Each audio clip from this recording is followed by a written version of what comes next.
기도하는 마음으로 한번 따라 하시겠습니다. 하나님의 꿈과 비전을 끝까지 이루어드리는 성도가 되게 하소서.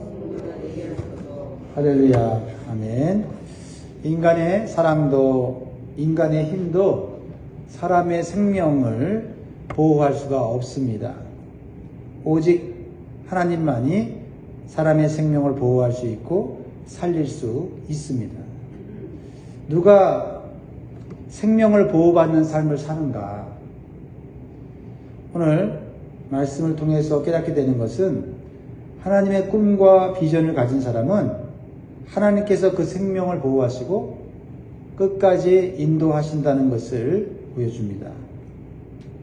하나님의 꿈과 비전을 가진 사람이 오늘 본문에서는 야곱의 아들 요셉으로 나타나고 있습니다.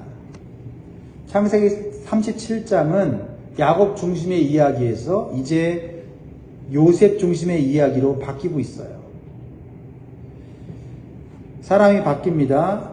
그러나 더 중요한 것은 하나님께서는 여전히 그들의 인생을 계획하시고 이끌어 가신다라는 것입니다. 요셉의 형들이 요셉을 미워하여 죽이려는 음모를 꾸미는 것을 보게 됩니다. 왜냐하면 형들이 동생 요셉에 대한 미움과 시기가 극에 달해서 이제는 죽이고 싶은 그러한 마음까지 갖게 되는 것을 보게 됩니다. 이렇게 미움과 시기가 무섭습니다. 사람의 마음속에 미움과 시기가 있으면 그것을 빨리 하나님의 은혜 가운데 해결해야 됩니다. 그러면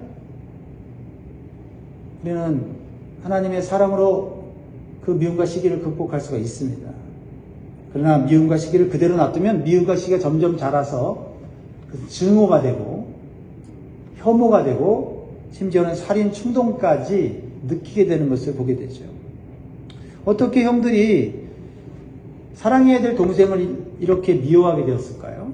먼저는 아버지 야곱의 편애로 인해서 형들이 요셉을 미워하게 됩니다. 아버지가 모든 자식을 사랑합니다. 그러나 아버지 야곱은 자신이 가진 과거의 어떤 상처로 인해서 라헬의 유일한 아들인 요셉을 더 사랑하게 되죠. 이로 인해서 자식들 간에 미움과 시기가 나타나게 됩니다. 그런데 거기에다가 요셉의 순진하면서도 미성숙한 행동이 더 미움을 받게 만들어요. 그것은 형들의 나쁜 행동을 아버지에게 고자질하는 것입니다. 형의 나쁜 행동은 분명히 죄입니다. 그러나 그것을 아버지에게 고자질할 때는 좀 지혜가 있어야 되는데 지혜가 부족했던 것 같습니다. 그래서 미움을 더 받게 되죠. 게다가 요셉은 하나님이 주신 꿈과 비전을 봐요. 그런데 눈치가 없이 형들과 아버지에게 자랑스럽게 얘기를 합니다. 사실 17세의 나이면 내가 이 말을 함으로써 다른 사람들이 불편할 건지 아닌지를 구별할 수 있는 나이입니다. 한 번은 실수할 수 있지만 두 번, 세 번 하는 것은 눈치가 없는 거지요. 그 꿈은 어떤 꿈입니까? 하나님이 주신 것이기에 맞는 꿈입니다. 요셉이 마치 왕과 같은 통치자가 되어서 부모와 형제까지도 경배하는 그러한 꿈이었어요. 곡지땅의 꿈, 해와 달과 별들의 꿈이죠. 이미 여러분 어제 살펴보셨을 거예요. 이것은 요셉이 스스로 꾼 꿈이 아니라 하나님께서 요셉을 통해 이루실 하나님의 비전이고 계획이고 꿈입니다. 나중에 요셉이 대제국 애굽의 총리가 되어서 이스라엘을 구원하는 하나님의 놀라운 구원과 섭리가 담긴 꿈이었거든요. 하지만 이 귀한 꿈을 마음에 간직하지 못하고 자랑스럽게 떠벌리는 눈치가 없는 요셉의 미성숙함을 보게 됩니다. 이로 인해서 형제들 간에 분열이 일어나고 갈등이 일어나고 미움과 시기가 나타나는 거죠. 계속되는 이런 갈등이 해결되지 않으니 형들의 마음속에 있는 미움과 시기는 증오로 바뀌게 되고 동생 요셉을 죽이고 싶은 마음까지 들게 됐다라는 것입니다. 우리는 우리의 마음속에 작은 미움이나 시기가 생길 때 하나님 앞에서 그 문제를 다뤄야 될 줄 믿습니다. 야곱 가정은 모두 다 불완전하고 미성숙한 모습들을 가지고 있어요. 아버지 야곱도 불완전하고 미성숙합니다. 요셉도 요셉의 형들도 다 한 가지씩 이상은 부족하고 미성숙한 모습을 갖고 있지요. 하지만 이러한 인간의 부족함과 허물 속에 하나님은 하나님의 뜻과 계획을 이루어 가시는 신실한 분이십니다. 우리가 믿어야 될 것은 불완전한 부모나 미성숙한 형제들이나 주변 사람들이 아니에요.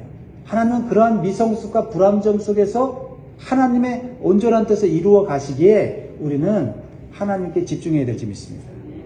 하나님께서 내게 주실, 우리 가정에 주실 계획과 섭리를 바라보면서 믿음으로 이러한 마음속에 있는 미움과 시기, 또 갈등, 분열 이런 것들을 이겨내야 되겠습니다. 우리가 불완전한 모습, 연약한 모습, 또 허물진 모습을 보고 거기에 집중하게 되면은 우리는 하나님의 뜻을 볼 수가 없어요. 하나님의 계획을 우리는 알 수가 없는 것입니다. 그러므로 우리는 하나님의 선한 도구로 사용받기 위해서 기도해야 될 줄 믿습니다. 우리의 부족함과 미성숙함이 공동체에 고통을 주지 않도록 성령의 도우심을 날마다 간구해야 될 줄 믿습니다. 자, 오늘 본문을 좀 더 영적인 측면에서 보면 하나님의 꿈을 이루려는 의인과 하나님의 꿈을 좌절시키려는 악인의 대립으로 나타난 것을 보게 돼요. 의인은 요셉으로 악인은 형들로 나타나고 있지요. 첫 번째 우리에게 주시는 교훈은 하나님의 꿈을 이루려는 의인의 모습은 받은 사명을 끝까지 순종합니다. 자, 오늘 이 야곱의 아들들이 형들이죠. 요셉의 형들이 세겜에 가서 양떼를 치고 있습니다. 그런데 요셉은 따라가지 않았고 아버지는 요셉에게 심부름을 시켜요. 세겜에 있는 형들에게 가서 그들이 잘 있는지 없는지 평안한지 무슨 문제가 있는지 살펴보라고 하는 것이죠. 사실 요셉과 형들의 관계는 그렇게 좋지 못합니다. 그런데 요셉은 또 순진하게도 순수하게도 아버지의 명령에 순종해요. 참 아버지도 어떻게 보면 눈치가 없는 것 같아요. 세겜이라는 땅은 어떤 땅입니까? 사실 이 야곱 가정에게는 엄청난 충격과 불행의 사건이 있는 것이 아니에요. 야곱의 딸 디나가 강간을 당하고 또 시므온과 레위가 또 그의 아들들이 그 세겜 족속을 멸절시키고 그리고 약탈했던, 그래서 그곳은 위험한 곳으로 인식이 되죠. 근데 형들이 그곳에 가서 양떼를 치고 있어요. 그런데 자신이 사랑하는, 그래도 가장 사랑한다고 하는 요셉을 형들에게 보내고 있죠. 어쩌면 이 야곱은 나중에 후회했을지 몰라요. 왜 내가 요셉을 그 위험한 세겜으로 보냈는가. 그런데 형들이 자신을 미워하는데도 요셉은 아버지에게 온전히 순종하는 모습을 보여주고 있어요. 이러한 모습에서 우리는 위험한 상황이라 할지라도 하나님의 사명이라면 감당할 수 있는, 순종할 수 있는 믿음이 필요하다는 것을 보여주죠. 자, 14절에 보면 이스라엘이 그에게 이르되 가서 내 형들과 양떼가 다 잘 있는지를 보고 돌아와 내게 말하라고 그를 헤브론 골짜기에서 보내니 그가 세겜으로 가니라. 세겜에 갔는데 형들이 없어요. 형들이 없는데 형들을 계속 찾습니다. 사실 여기서 돌아와도 돼요. 형들이 없으니까요. 그런데 들에서 어떤 사람이 요셉을 보고 방황하는 것을 보고 이렇게 얘기합니다. 15절에 어떤 사람이 그를 만난즉 그가 들에서 방황하는지라 그 사람이 그에게 물어 이르되 내가 무엇을 찾느냐. 형들을 찾는다고 얘기해요. 그 형들이 양을 치는 것을 찾고 있다고 말합니다. 그런데 그 사람이 그것을 알고 있어요. 17절에 그 사람이 이르되 그들이 여기서 떠났느니라. 내가 그들의 말을 들으니 도단으로 가자 하더라 하니라. 요셉이 그의 형들의 뒤를 따라가서 도단에서 그를 만나니라. 형들을 만나면 우리는 무슨 일이 생길지를 이미 알고 있어요. 여기서 우리는 한 가지 알 수 있는 것은 제가 초대에서 말씀드렸듯이 사람의 힘이나 사람의 능력으로는 사람의 생명을 보호할 수 없어요.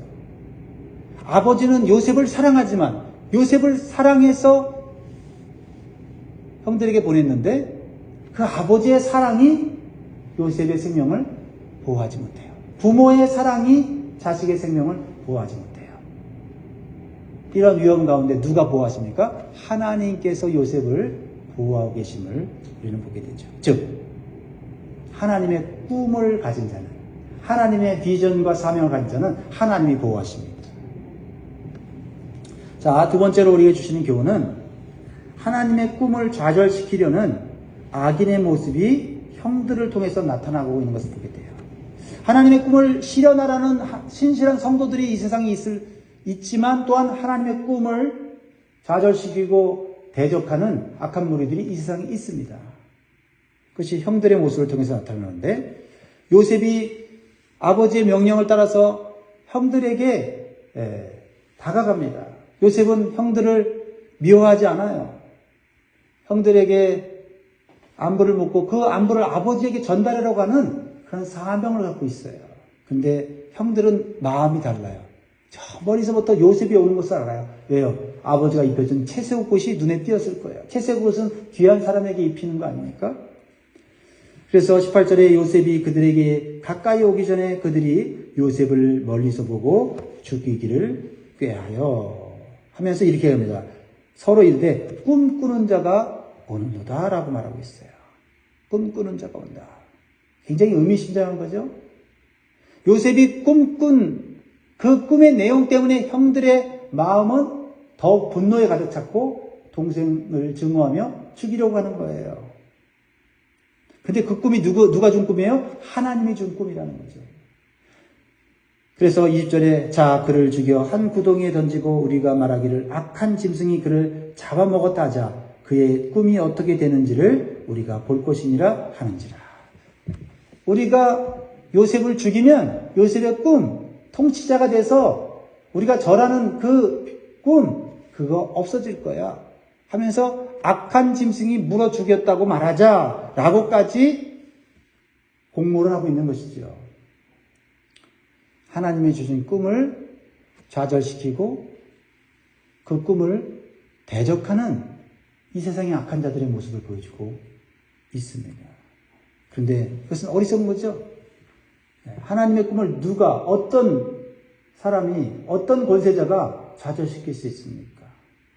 하나님은 오히려 악한 자들의 계획을 통해서 하나님의 비전과 하나님의 계획이 이루어진다는 사실을 우리는 기억해야 돼요. 그렇죠? 악한 자들이 하나님을 대적하면 대적할수록 하나님의 비전과 하나님의 계획은 더 빨리 이루어집니다. 그리고 악한 자를 행한 자들은 그 악한 것으로 인해서 심판을 받을 수밖에 없는 것이죠. 자, 그러면 요셉이 이제 죽게 생겼습니다. 그러나 세 번째로 우리에게 주시는 교훈은 하나님의 꿈을 가진 자는 하나님께서 놀라운 능력과 섭리로 보호하신다는 거예요. 형들 중에서, 요셉을 미워한 형들 중에서 맏형이었던 야곱의 맏아들이었던 르우벤의 마음속에 요셉을 구원해야 되겠다는 생각을 갖게 되는 거죠. 그러니까 누가 주신 마음일까요? 하나님 주신 거죠. 맏형으로서 책임감이에요. 내가 그래도 형인데 동생이 만약에 죽으면 아버지가 얼마나 아파하실까 하는 또 장자로서의 동생을 보호해야 되는 어떤 리더십과 책임감을 가지고 있었다는 거죠.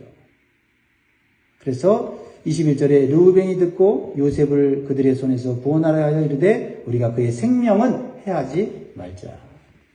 르우벤이 또 그들에게 이르되 피를 흘리지 말라 그를 광야 그 구덩이에 던지고 손을 그에게 대지 말라 하니 이는 그가 요셉을 그들의 손에서 구출하여 그의 아버지에게로 돌려보내려 함이었더라. 그래서 물 없는 구덩이에 던지는 것을 보게 됩니다.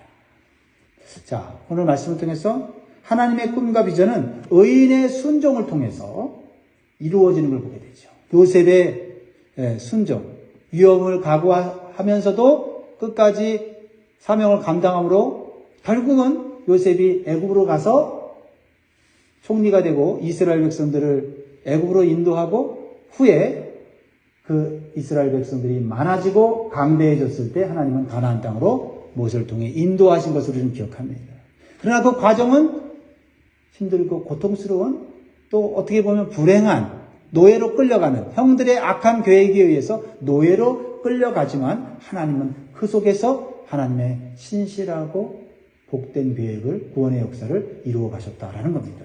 그래서 우리는 불의가 많고 그리고 모순이 많은 이 세상에 살면서 또 때로는 미성숙한 사람, 눈치 없는 사람 또 여러 가지로 허물이 많은 그런 사람들 속에서도 우리는 사람을 미워할 것이 아니라 하나님을 바라보고 하나님의 계획 속에서 우리에게 주어진 일에 끝까지 순종하면 하나님이 우리를 고난 가운데서 보호하시고 구원하시고 이끌어 가신다라는 것입니다. 그러므로 우리는 먼저 하나님의 꿈과 비전을 믿음과 사명으로 받아들여야 될 줄 믿습니다. 우리 안에 하나님 꿈과 비전이 있어야 우리가 보호받는 거예요.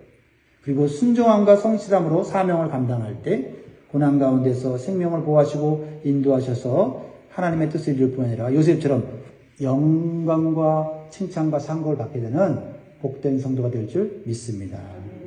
기도하겠습니다.